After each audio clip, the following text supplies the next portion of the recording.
भारत का इतिहास हमेशा असाधारण नेताओं से बना है, लेकिन इसमें एक नेता ऐसा भी हुआ जिसे राजनीति में आना ही नहीं था, पर जब उन्होंने जिम्मेदारी संभाली तो भारत को तकनीकी के रास्ते पर आगे बढ़ाया। हाँ, हम बात कर रहे हैं भारत के सबसे युवा प्रधानमंत्री राजीव गांधी की। नमस्कार दोस्तों, मैं हूं हेमंत अडव। आप सभी का स्वागत करता हूं हमारे पुस्तकालय हिंदी यूट्यूब चैनल पर।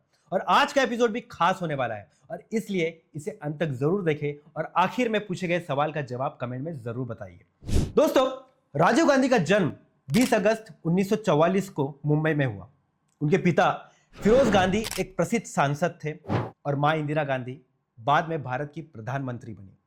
उनकी स्कूली शिक्षा देहरादून के दून स्कूल में हुई और इसके बाद उन्होंने लंदन के इंपीरियल कॉलेज और कैम्ब्रिज यूनिवर्सिटी से पढ़ाई की। और पढ़ाई के दौरान ही उनकी मुलाकात हुई एक साधारण पर तेजस्वी इटालियन लड़की से, सोनिया माइनो, और यही बाद में सोनिया गांधी बनी। लेकिन उनकी पढ़ाई पूरी नहीं हो सकी और भारत लौटने के बाद उन्होंने चुना एक अलग रास्ता, पायलट बनने का। वे इंडियन एयरलाइंस में पायलट के तौर पर काम करने लगे। 1980 में एक हादसे में उनके भाई संजय गांधी का निधन हो गया। इंदिरा गांधी को गहरा सदमा लगा। संजय गांधी की राजनीतिक जगह भरनी थी और वो जगह भरी राजीव गांधी ने।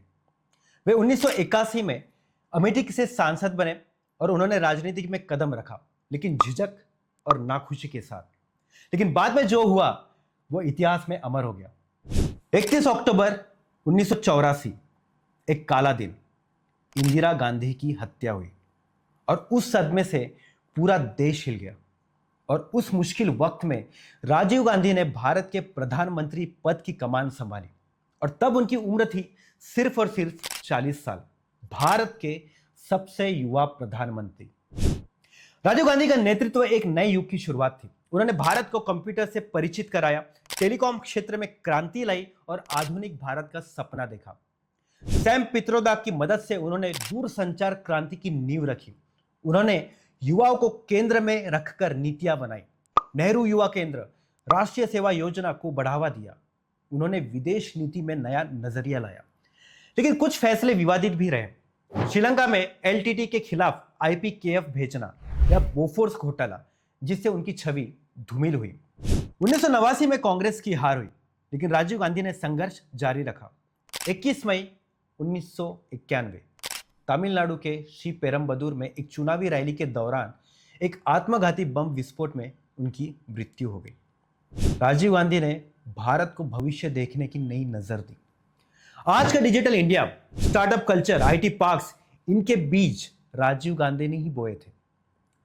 उन्होंने सिखाया कि सोच आधुनिक हो, लेकिन जड़ें जमीन से जुड़ी रहे।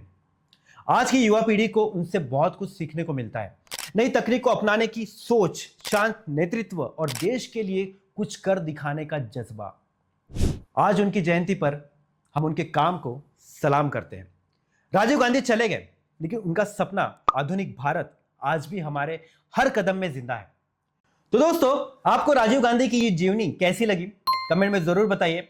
अगर ये वीडियो पसंद आया तो लाइक करें, शेयर करें और सब्सक्राइब कीजिए। चलिए बढ़ते हैं आज के सवाल की तरफ। आज का सवाल है, आपके मुताबिक राजीव गांधी का भारत को तकनीकी के रास्ते पर ले जाने का फैसला आज की पीढ़ी के लिए कितना महत्वपूर्ण है? जवाब नीचे कमेंट में दें। तब तक कि हम अगले एपिसोड की तैयारी में जुट जाते हैं। आप कहीं ना जाइए, कुछ ना कुछ पढ़ते रहिए, क्योंकि पढ़ोगे तो बढ़ोगे।